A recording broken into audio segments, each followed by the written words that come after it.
إن الحمد لله نحمده ونستعينه ونستغفره ونعوذ بالله من شرور أنفسنا ومن سيئات أعمالنا من يهده الله فلا مضل له ومن يضلل فلا هادي له وأشهد أن لا إله إلا الله وحده لا شريك له وأشهد أن محمدًا عبده ورسوله أما بعد فإن خير الحديث كتاب الله وخير الهدي هدي محمد صلى الله عليه وسلم وشر الأمور محدثاتها وكل محدثة بدعة وكل بدعة ضلالة وكل ضلالة في النار أما بعد فأعوذ بالله السميع العليم من الشيطان الرجيم بسم الله الرحمن الرحيم قال الله جل وعلا في كلامه المحكم يا أيها الناس قد جاءتكم موعظة من ربكم وشفاء لما في الصدور وهدى ورحمة للمؤمنين قل بفضل الله وبرحمته فبذلك فليفرحوا هو خير مما يجمعون صدق الله مولانا العظيم۔ برادران محترم، خواتین و حضرات، السلام علیکم ورحمۃ اللہ وبرکاتہ۔ ہم سب جانتے ہیں کہ چند دن کے بعد اللہ کے فضل و کرم سے ایک مرتبہ پھر ماہ رمضان المبارک کی آمد ہے، اور یہ وہ عظیم الشان مہینہ ہے کہ جس کی اہمیت کو اگر ہم سمجھ لیں تو یہ مومن کی زندگی کا مرکز و محور ہے۔ رمضان المبارک ایک مومن کی پوری زندگی اس کے گرد گھومتی ہے۔ سال میں 12 مہینے ہیں۔ سلف فرماتے ہیں کہ صحابہ کرام رضوان اللہ علیہ مجمعین کا عالم یہ تھا، چونکہ وہ اس مہینے کی عظمت کو، اس کی اہمیت کو، اس کی قدر و منزلت کو سمجھتے تھے۔ اس میں اللہ رب العزت ایک مومن کو کیا عطا فرماتا ہے، اس کی دنیا اور آخرت کی کس قدر بھلائیاں اس سے وابستہ ہیں، اس میں اللہ کی رحمتیں کتنی اترتی ہیں، اور ایک مومن کے لیے اس میں کیا کچھ پوشیدہ ہے، یہ وہ سمجھتے تھے۔ اس لیے ان کی پورے سال میں 2 دعائیں ہوتی تھی۔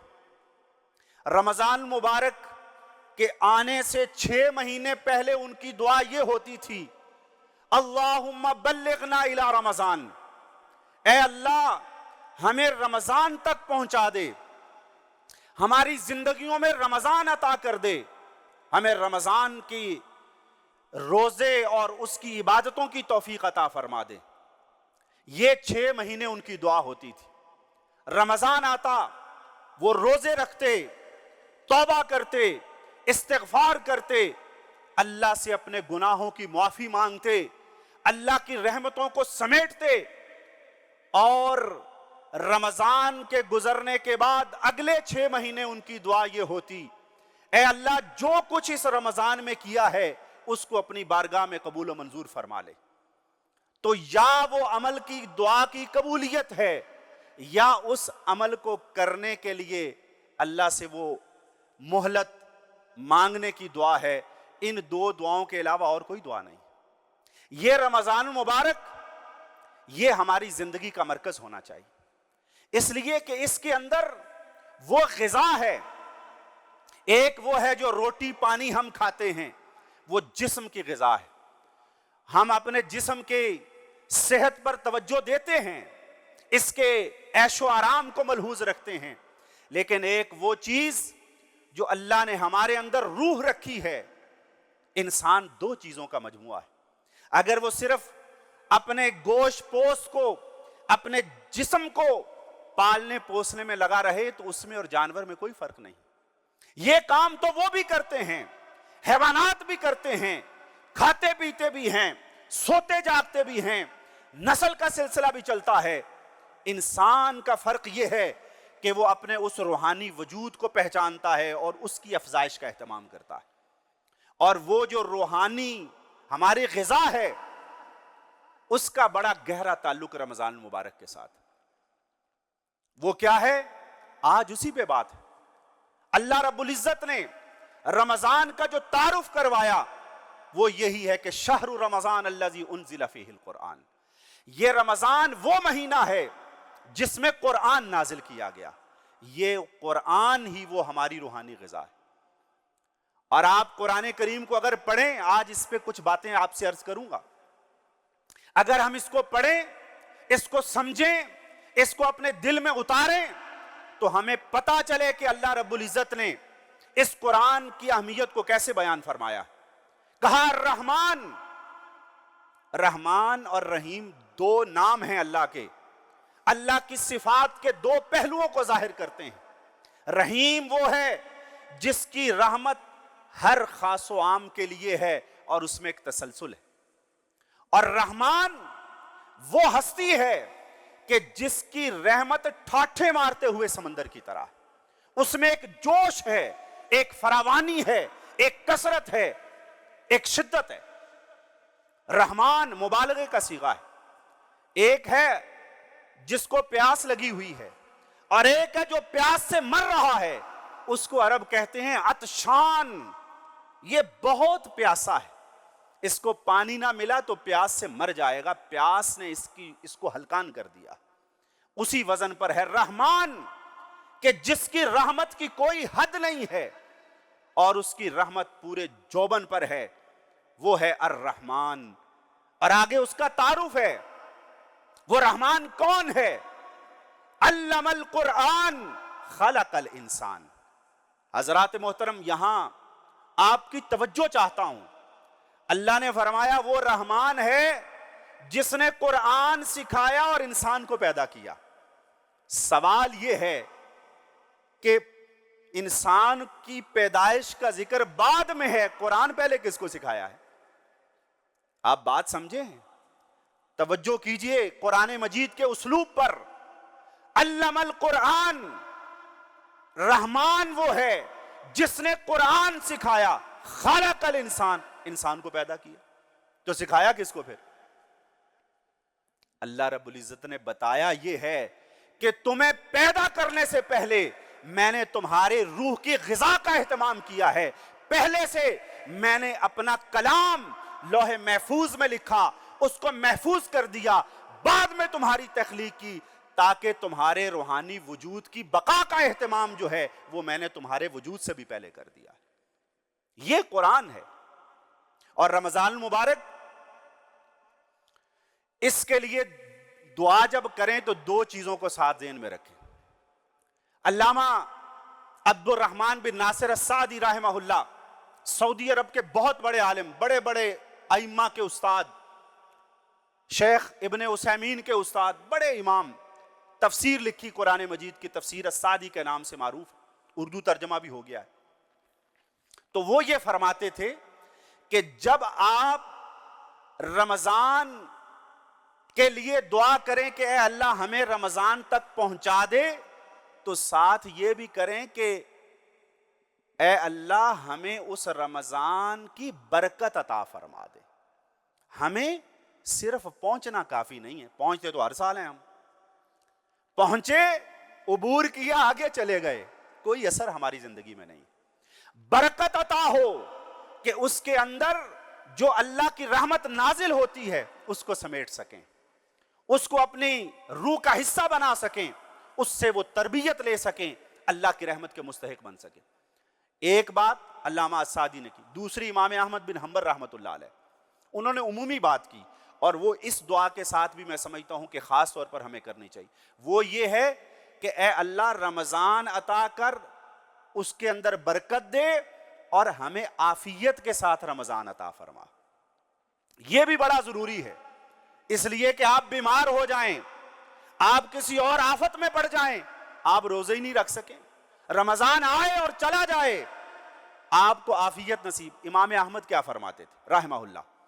فرماتے تھے کہ میں نے بچپن میں قرآن کریم حفظ کرنا شروع کیا، پھر میں حدیث کے طلب میں لگ گیا، قرآن ابھی مکمل نہیں ہوا تھا، کچھ پارے کیے تو میں علم حدیث کی طلب میں مشغول ہو گیا۔ اور علم حدیث اس زمانے میں، آج تو کتابیں ہیں نا، اور آج یہ ایک سنگل کلک کے اوپر انٹرنیٹ پر تمام احادیث کے ذخیرے موجود ہیں، اور آپ یہیں بیٹھے بیٹھے سیکنڈز کے اندر اپنے مطلوبہ حدیث نکال سکتے ہیں جن کو طریقہ آتا ہے۔ اور عام بھی کتابیں وافر مہیا ہیں، فراواں دستیاب ہیں، اس زمانے میں یہ نہیں تھا، حدیث کی کتابیں تو لکھی نہیں گئیں۔ تو امام فرماتے ہیں کہ جب طلب حدیث میں لگا، وہ کیا تھا، ایک ایک حدیث کے لیے وہ سینکڑوں میلوں کا سفر کرتے تھے، اور وہ سفر گاڑیوں اور جہازوں اور طیاروں پہ نہیں ہوتا تھا، وہ اونٹوں اور گھوڑوں پہ ہوتا تھا۔ اور اس کے اندر بھی جو ان کی کیفیت تھی، یہ میں اس لیے بات کر رہا ہوں کہ آج ہماری نوجوان نسل اپنی تہذیب سے، اپنے علوم سے، اپنے اسلاف سے، ان کی محنتوں سے، ان کی کاوشوں سے بے خبر ہے۔ ان کو پتہ ہی نہیں ہے آج ہم جس ماحول میں بیٹھے ہیں وہ اس کا تصور بھی نہیں کر سکتے تھے، اس ماحول کا تصور وہ نہیں کر سکتے تھے۔ یہی امام کہتے ہیں، امام احمد، میں جب یمن میں گیا محدث عبد الرزاق کے پاس حدیث پڑھنے کے لیے، تو ایک دن میں نماز میں 2 مرتبہ بھول گیا، نماز پڑھی، یاد ہی نہیں کتنی رکعتیں پڑھی، سجدہ چھوڑ دیا۔ تو عبد الرزاق دیکھ رہے تھے، کہنے لگے احمد کیا بات ہے، آج کس خیال میں مگن ہو، آج کیا معاملہ ہے، نماز میں بھول رہے ہو۔ امام احمد فرماتے ہیں میں نے عرض کیا امام 3 دن ہو گئے ہیں میرے پیٹ میں ایک لقمہ نہیں گیا، یہ اس بھوک کی شدت ہے کہ مجھے نماز بھول رہی ہے بار بار۔ اس عالم میں انہوں نے حدیثوں کو جمع کیا ہے، ایک ایک حدیث کے لیے سفر کیا ہے، مہینوں کے سفر کر کے حدیثوں کو جمع کیا، ان کی اسناد کو مرتب کیا، ان کی صحت و ضعف کو بتایا، صحیح کون سی ہے، ضعیف کون سی ہے، جھوٹی حدیث کون سی ہے، اور پوری امت کے لیے وہ ایک عظیم الشان دین کا ذخیرہ مرتب کر کے چلے گئے۔ تو یہ امام کہتے ہیں جب میں اس کام میں لگا، اب کبھی صنعاء جا رہے ہیں، کبھی مدینہ کا سفر کر رہے ہیں، کبھی کسی اور شہر میں، تو اب قرآن کریم وہ حفظ کا معاملہ رک گیا۔ تو میں نے اللہ سے دعا کی کہ اے اللہ مجھے قرآن کریم مکمل حفظ کی توفیق عطا فرما۔ تو کہتے ہیں اس کے بعد وہ اللہ نے مجھے توفیق تو دی، قرآن میں نے حفظ تو کیا، لیکن میں ایک بات بھول گیا تھا کہ میں یہ اللہ سے دعا کرتے ہوئے کہتا کہ فی عافیت، اے اللہ مجھے حفظ کی توفیق دینا لیکن عافیت کے ساتھ، کہ میں صحیح سلامت ہوں، امن کی حالت میں ہوں، نارمل حالات کے اندر ہوں۔ تو ہوا کیا کہ پھر اللہ نے مجھے حفظ کروایا جب میں قید خانے کے اندر زنجیروں میں لپٹا ہوا تھا، جب میں نے بیڑیوں کے اندر میں جکڑا ہوا تھا، میں نے اس عالم میں حفظ کیا۔ اس لیے وہ اپنے شاگردوں کو، اپنے تلامذہ کو اور لوگوں کو وصیت کرتے تھے کہ جب بھی دعا کرو اور اس طرح کا کوئی معاملہ ہو کہ یہ کام اے اللہ مجھے کرنے کی توفیق دے، تو ساتھ کہا کرو عافیت کے ساتھ، رمضان اے اللہ عطا کر، عافیت کے ساتھ، صحت کے ساتھ، اور اس میں برکت عطا فرما۔ کہ ہم اس میں برکت کا معنی کیا ہے؟ برکت کا معنی یہ ہے کہ آپ تھوڑے وقت میں زیادہ ثواب کما لیں۔ برکت یہ، وقت تو وہی 24 گھنٹے، دن نے تو بڑا نہیں ہونا، لیکن اللہ جن کو برکت عطا کرتا ہے ان کی اس مختصر زندگی میں وہ بڑے بڑے کام کر جاتے ہیں۔ زندگی تو امام احمد اور امام بخاری نے بھی اتنی گزاری ہے جتنی ہم گزارتے ہیں۔ انہوں نے کچھ 100-150 سال کی عمر تو نہیں پائی، یہی 50, 60, 65 سال، لیکن اس کے اندر اللہ نے برکت عطا کی۔ آج یہ سارے ذرائع موجود ہیں، کمپیوٹر موجود، کتابیں موجود، لیکن آج ہم طاقت نہیں رکھتے کہ ان کے مقابلے کی تصنیفات لکھ سکیں۔ اس لیے کہ اللہ نے ان کے اوقات میں برکت رکھی تھی. تو برکت یہ ہے کہ جو رمضان کے گھڑیاں میسر ہوں ان میں اللہ ایسے اسباب ہمیں عطا کر دے، ایسا ماحول مل جائے، ایسی صورتحال بن جائے کہ ہم زیادہ سے زیادہ قرآن بھی پڑھیں، استغفار بھی کریں، قیام بھی کریں، صدقہ و خیرات بھی کریں، اور نماز پنجگانہ اور اذکار کی پابندی بھی کریں. یہ سارے کام اس کے اندر ہو جائیں تو یہی برکت ہے. اور عافیت یہ ہے کہ اللہ صحیح سلامت رکھے، بیماری نہ آئے، کوئی اور ایسی مصیبت پریشانی نہ آئے کہ ہم غافل ہو جائیں، اس کام کے اندر لگ جائیں اور یہ عبادات اور اللہ سے جو اجر لینے کے معاملات ہیں یہ رہ جائیں. تو حضرات محترم، بات تمہید میں لمبی ہو گئی. عرض یہ کرنا چاہتا ہوں کہ رمضان المبارک آ رہا ہے، اور یہ بھی ذہن میں رکھیں کہ ابھی تو کافی دن پڑے ہیں. یا اللہ ہم سب کو رمضان عطا فرما دے اور مکمل عطا کر دے، برکت بھی عطا کر دے اور عافیت کے ساتھ عطا فرما دے. کتنے تھے جو پچھلے برس ہمارے ساتھ تھے سحر و افطار میں، آج نہیں ہے. ہم نے کوئی اللہ سے اسٹامپ تو نہیں لکھوایا ہوا. اللہ ہمیں عطا کر دے اور ہمیں توفیق دے کہ ہم اپنے گناہوں کو بخشوا سکیں، ہم اپنی گردنوں کو دوزخ سے آزاد کروا سکیں. اے اللہ ہم تیری رضا کو پا سکیں. اس کا طریقہ اللہ کے رسول صلی اللہ علیہ وسلم نے بتایا. 2 کام میں نے خلاصہ نکالا ہے اس پہ جو میں نے پڑھا کہ رمضان میں نبی کریم صلی اللہ علیہ وسلم کے معمولات کیا تھے. بہت ساری چیزیں، لیکن اگر آپ خلاصہ ان کو کریں، سم اپ کریں، تو وہ سمٹ آتی ہیں 2 چیزوں کے اندر. ایک قرآن اور ایک انفاق فی سبیل اللہ. یہ 2 کام آپ علیہ الصلوۃ والسلام کرتے تھے.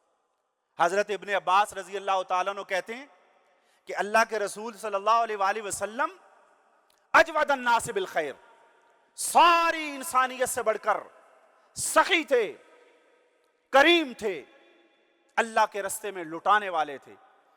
اور یہ تو آپ کا ہر وقت کا معمول تھا. سائل کبھی بھی آپ نے اس کو نہ نہیں کہا، لا نہیں کہا.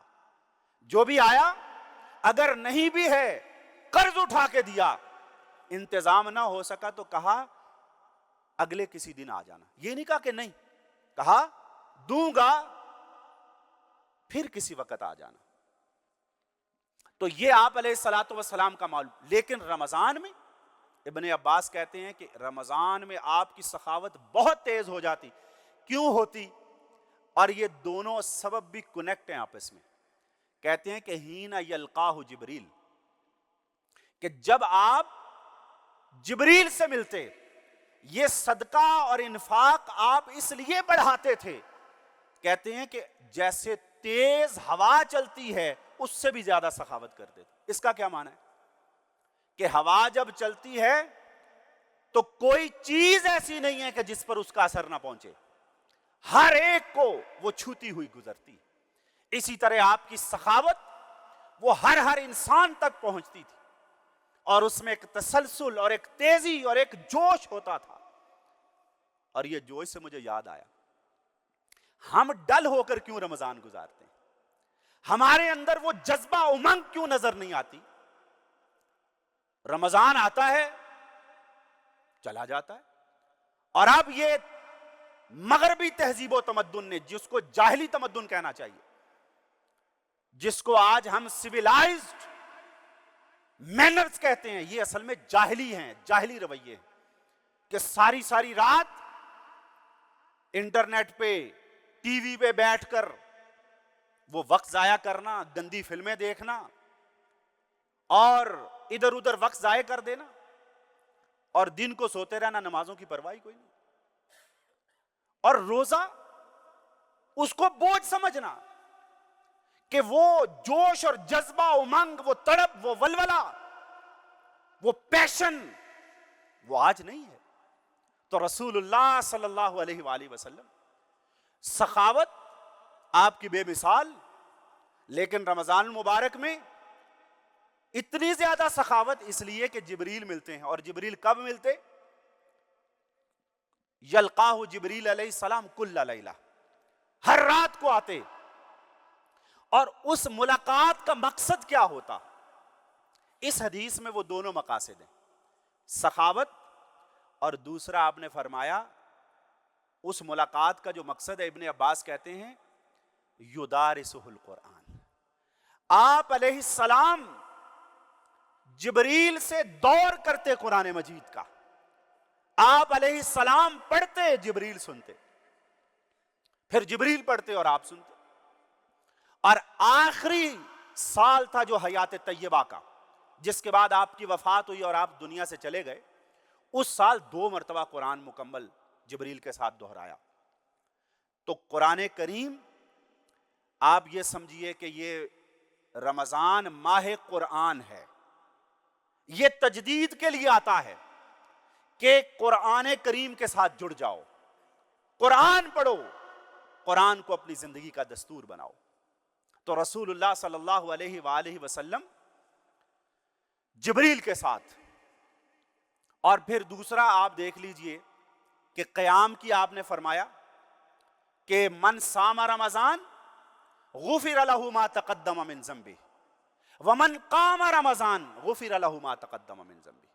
جس نے رمضان کا روزہ رکھا اس کے بھی زندگی کے سابقہ تمام گناہ اللہ معاف فرما دیتا ہے. اور جس نے رمضان میں قیام کیا، اب یہاں پھر غور کیجئے، صرف باتوں کو سن کر نا، اللہ نے قرآن میں مسئلہ تو وہ سارا ہے، سمجھا ہی نہیں ہے. ہم نے قرآن کا حق ادا نہیں کیا. والذین اذا ذکروا بآیات ربہم لم یخروا علیہا صما وعمیانا، کہ جن کو جب رب کی آیتوں سے تذکیر کی جاتی ہے، نصیحت کی جاتی ہے، یاد دہانی کرائی جاتی ہے، تو وہ اس پر گونگے بہرے اندھے ہو کر نہیں کرتے، وہ غور کرتے ہیں، وہ اس میں تدبر کرتے ہیں، وہ اس کی گہرائی میں اترتے ہیں، وہ اس بات کو سمجھتے ہیں. ساری زندگی گزر جاتی ہے، ایک کان سے سنا دوسرے سے نکالا. غیر سنجیدگی کا عالم یہ ہے.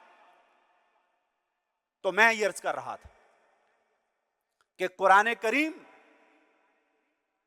کا قیام جو رمضان کا ہے، اس کا مقصد کیا ہے؟ وہ نفلی عبادت ہے، لیکن اجر دونوں کا ایک آپ نے فرمایا. آپ سمجھ رہے ہیں بات کو؟ روزہ تو فرض ہے، اور فرض کا درجہ نفل سے کہیں اوپر ہے، لیکن یہاں پر نبی کریم صلی اللہ علیہ وآلہ وسلم نے وہ قیام اللیل جو فرض نہیں ہے، تراویح فرض اور واجب نہیں ہے کہ اگر کوئی چھوڑے تو گنہگار ہوگا، روزہ اگر چھوڑے تو گنہگار ہے، فرض کا تارک ہے، لیکن اللہ کے رسول صلی اللہ علیہ وآلہ وسلم نے اس نفل عمل کا اجر وہ فرض کے برابر بیان فرمایا. اور اس قیام میں کرنا کیا ہے؟ صرف کھڑے تو نہیں ہونا نا، اس میں قرآن پڑھنا ہے. قیام کا مطلب ہی یہ ہے کہ کھڑے ہو کر قرآن پڑھا جائے. آپ خود پڑھ سکتے ہیں، اکیلے پڑھیں، اور اگر سب حافظ نہیں ہیں تو اس لیے پھر یہ تراویح کا اہتمام صحابہ کرام کے زمانے سے باقاعدہ تسلسل کے ساتھ ہوا. تو وہ کیا تھا کہ امام پڑھتا اور پیچھے سنتے، اور وہ طویل قیام کرتے. یہاں بیچارے حافظ صاحب کو مصیبت بڑی ہوتی ہے. میں خود پڑھاتا ہوں، وہ کہتے ہیں جی جلدی کریں ذرا، جا کے سونا بھی ہے. صحابہ کرام کہتے ہیں اور جی تھکے ہوتے ہیں. ٹھیک ہے، یہ بھی آیا ہے حدیث میں کہ خیال رکھا جائے، بالکل کوئی دین مشقت کا نام نہیں ہے، لیکن شوق کدھر گیا ہے؟ صحابہ کرام تو ہم سے زیادہ، ہم تو آفیسز میں بیٹھے ہوتے ہیں، گاڑیوں پہ سفر کرتے ہیں، ان کی تھکاوٹ بھی دیکھیں نا ذرا. کھیتوں میں کام کر رہے ہیں، بھٹیوں پہ کام کر رہے ہیں، اونٹوں گھوڑوں پہ بیچارے پھر رہے ہیں، دھوپ کے اندر پھر رہے ہیں، لیکن وہ راتوں کو جب اللہ کے سامنے کھڑے ہوتے تو اپنی مشقتوں کو بھول جاتے. ہاں، وہ یہ بیان کرتے ہیں کہ ہمیں بعض اوقات سیری کرنے کا بھی وقت نہ ملتا، اتنا لمبا قیام کرواتے. اور جو ہم میں سے تھک جاتے وہ لاٹھیوں کا سہارا لیتے، ستونوں کا سہارا لیتے کہ کھڑا ہونا جسم ہے، لیکن ان کے شوق میں کمی نہیں آتی. اور اس طرح سے جو رمضان گزرتا ہے، اور اس طرح سے جو قیام ہوتا ہے، روزہ رکھا جاتا ہے اور قرآن پڑھا جاتا ہے، یہ پھر اجر، یہ قیمت دیتا ہے. رسول اللہ صلی اللہ علیہ وسلم نے فرمایا الصیام والقرآن یشفعان للعبد یوم القیامہ. قرآن اور رمضان آپ کو اکٹھے ملیں گے ہر جگہ پہ. فرمایا کہ یہ روزہ اور یہ قرآن یہ دونوں آئیں گے قیامت کے دن. اور عقیدے کی بھی اصلاح کر لیجئے. ہر ایک بات میں اگر آپ توجہ کریں نا، غور کریں، ایک ایک حدیث پہ، ایک ایک آیت پہ، ایک ایک ارشاد رسول پہ صلی اللہ علیہ وسلم، ہمارے مسئلے حل ہوتے چلے جائیں. آج لوگ قبروں پہ چڑھاوے چڑھاتے ہیں، لوگ نذرانے دیتے ہیں، لوگ پیروں کو سجدے کرتے ہیں. کیوں؟ کہ قیامت کے دن یہ ہماری سفارش کرتے ہیں. یہ ہمیں آؤ، اللہ کے رسول صلی اللہ علیہ وسلم نے بتایا کہ سفارش کون کرے گا. کہا کہ قرآن اور روزہ یہ آئیں گے. روزہ کہے گا اے اللہ دن بھر میں نے اسے کھانے پینے سے روکا، اس نے بھوک اور پیاس کو برداشت کیا، پیاس کی شدت تھی لیکن پانی کا ایک گھونٹ اس نے حلق کے نیچے نہیں اتارا. بھوک تھی، کھانا موجود تھا، دیکھنے والا کوئی نہیں تھا، ایک لقمہ بھی اس نے اپنے منہ کے اندر نہیں رکھا، اور سارا دن اسی طرح گزارا، بھوک اور پیاس کو برداشت کیا. اے اللہ آج میں اس کا وہ عمل روزے کی صورت میں تجھ سے سفارش کرتا ہوں، اے اللہ اس کو جنت عطا فرما. پھر قرآن آئے گا کہ دن میں تو بھوک پیاس برداشت کی، مشقت اٹھائی، اور جو ہی عشاء ہوئی، رات کی تاریکی پھیلی تو یہ مصلی پہ کھڑا ہو گیا. یہ کھڑا ہوا اور اے اللہ اس نے مجھے یعنی تیرے کلام کو پڑھنا شروع کر دیا. یہ میری تلاوت کرتا رہا، قرآن پڑھتا رہا یا سنتا رہا. راتوں کو اس نے تھکاوٹیں برداشت کی، دن کا تھکا ہوا، لیکن رات کو یہ نہیں کہ میں بس اب خواب خرگوش کے مزے لوں. یہ پھر مصلی پہ کھڑا ہو گیا.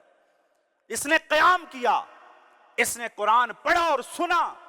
اے اللہ میں آج اس کی سفارش کرتا ہوں کہ تو اس کو معاف کر دے اور اس کو جنت کا داخلہ عطا فرما. اور رسول اللہ نے فرمایا صلی اللہ علیہ وسلم کہ یہ دو سفارشی ایسے ہیں جن کی سفارش رد نہیں کی جائے گی، ان کی سفارش قبول کر کے اللہ اس مومن کو جنت کا داخلہ عطا فرمائے. میرے بھائیوں، قرآن کریم کی طرف آنا ہے اور قرآن کو اپنی زندگیوں کا دستور بنانا ہے. اب رمضان میں ہم نے کرنا کیا ہے؟ میں نے یہاں بہت سے آثار جمع کیے صحابہ کرام کے، سلف صالحین کے، دو سطحوں پر. ایک قرآن مجید کی تلاوت کرنی ہے، اس کے الفاظ کو پڑھنا ہے. اور یہ میں اس لیے بات آج یہ نقطہ آپ کو یہ بھی سمجھانا چاہتا ہوں، غلط فہمیاں بہت ہیں، افراط و تفریط بہت ہے. ایک طرف وہ لوگ ہیں کہ جو یہ کہتے ہیں کہ قرآن کا ترجمہ پڑھنے کے لیے 15 علوم آنے چاہیے، اس لیے عوام کو ترجمہ پڑھنا یہ مولویوں کا کام ہے. ایک وہ ہیں کہ بس یہ آپ بیٹھیں اور آیتیں پڑھ لیں اور بات ختم. دوسری طرف ایک اور گروہ آ گیا ہے، وہ رد عمل میں یہ کہتا ہے کہ ان الفاظ کو پڑھنے کی ضرورت نہیں ہے، صرف تفسیریں پڑھو، اس کو سمجھو، اور جیسے عام کتابیں ہوتی ہیں بس اصل مقصد ہے اس کا معنی سمجھنا. دونوں افراط و تفریط میں. یہ قرآن کریم کا اختصاص ہے کہ جس کو سمجھ آیا ہے وہ بھی اس کی تلاوت زیادہ سے زیادہ کرے، اور جو کسی وجہ سے سمجھ نہیں سکتا، اور ایسے بہت سے لوگ ہیں جنہوں نے اردو ہی نہیں پڑھی ہوئی تو وہ قرآن کی عربی کو کیا سمجھیں گے؟ ہیں کہ نہیں ایسے لوگ؟ آپ سمجھتے ہیں کہ ہم اسلام آباد میں بیٹھے ہیں سارے ایجوکیٹڈ ہیں، باہر چلے جائیں نا، یہاں پہ بھی ہوں گے نئی تعلیم حاصل کی رسمی. تو اب وہ بیچارے جو کھیتوں پہ کام کرتے ہیں، وہ بیچارہ جو پنکچر کی دکان پہ بیٹھا ہے، آپ کہتے ہیں پہلے تو تفسیر پڑھ، وہ کیسے پڑھے؟ تو نتیجہ اس فلسفے کا کیا ہے کہ قرآن کی تلاوت سے بھی وہ گیا اور سمجھ تو وہ سکتا ہی نہیں. تو دونوں کام کرنے ہیں، جس کو سمجھ آ بھی چکا ہے وہ بھی تلاوت بھی کرے. اور اس کی دلیل میں آپ کو قرآن سے دوں گا. هو الذی بعث فی الامیین رسولا منہم یتلو علیہم آیاتہ ویزکیہم ویعلمہم الکتاب والحکمہ. رسول کے 4 کام اللہ نے بتائیں. وہ جس نے امیوں میں، بے پڑھے لکھے لوگوں میں اپنا رسول بھیجا، انہی میں سے رسول امی، اس کے 4 کام ہیں. پہلا کام یہ ہے کہ یتلو علیہم آیاتی، وہ اللہ کی آیتیں تلاوت کرتا ہے ان پر، ان کو پڑھ کے سناتا ہے. آپ کہیں گے جی تلاوت کے اندر ہی وہ سمجھنا ہے. نہیں، اللہ نے آگے چل کے پھر فرمایا یزکیہم، دوسرا کام ان کا تزکیہ کرتا ہے، ان کو گناہوں کی علائشوں سے پاک صاف کرتا ہے، ان کی جو اخلاقی برائیاں ہیں ان کو دور کر کے، اصلاح کر کے ان کو پاکیزہ اخلاق سکھاتا ہے. اور وَيُعَلِّمُهُمُ الْكِتَابَ، پھر وہ جو کتاب جس کی آیتیں پڑھ کے سنائی تھی پھر اس کی تعلیم دیتا ہے. تو قرآن مجید میں غور و فکر اور تدبر اور اس کو سمجھنا اور اس کا فہم حاصل کرنا اور اس کی گہرائیوں میں اترنا، یہ ایک مسلسل الگ پروسیس ہے پوری زندگی کا. اس کو صرف رمضان سے خاص نہیں کرنا چاہیے، یہ تو ہر روز کا عمل ہونا چاہیے اور اس کی کوئی انتہا نہیں ہے. بڑے سے بڑا امام بھی ہے امام شافعی رحمۃ اللہ علیہ، رمضان میں بہت کثرت کے ساتھ قرآن پڑھتے. اب مجھے ڈر بھی لگتا ہے، اصل میں وہابیوں کا مسئلہ یہ ہے کہ یہ فوری رد کر دیتے ہیں. 60 قرآن ختم کرتے تھے امام شافعی، اور یہ نہیں کہ ان کو حدیث کا نہیں پتا تھا.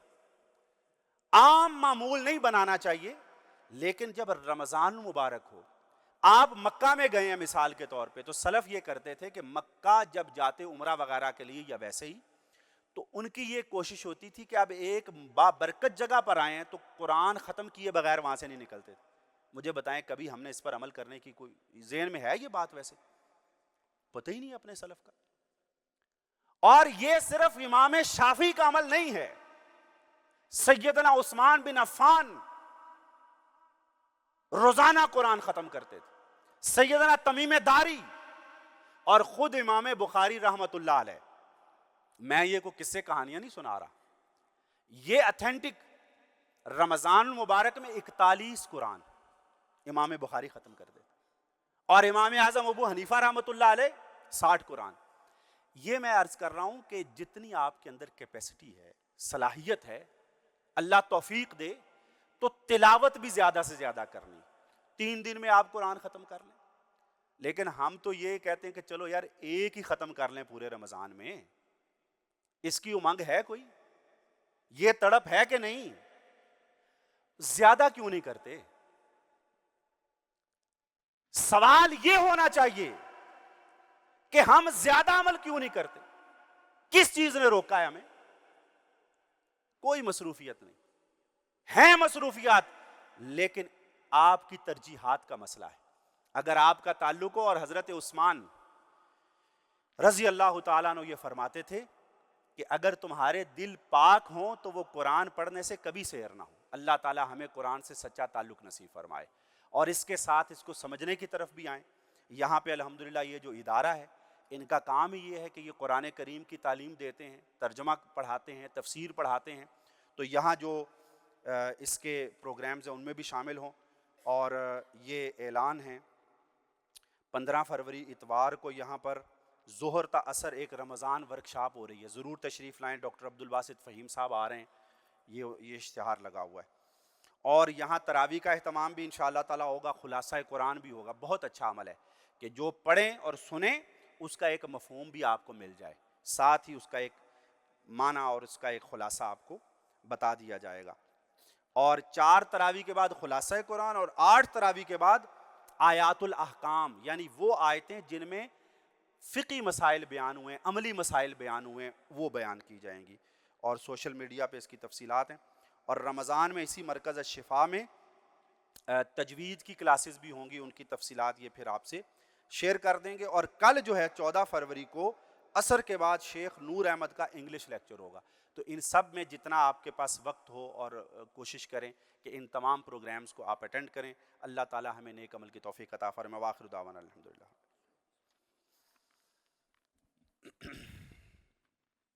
اللہم صلی علی محمد.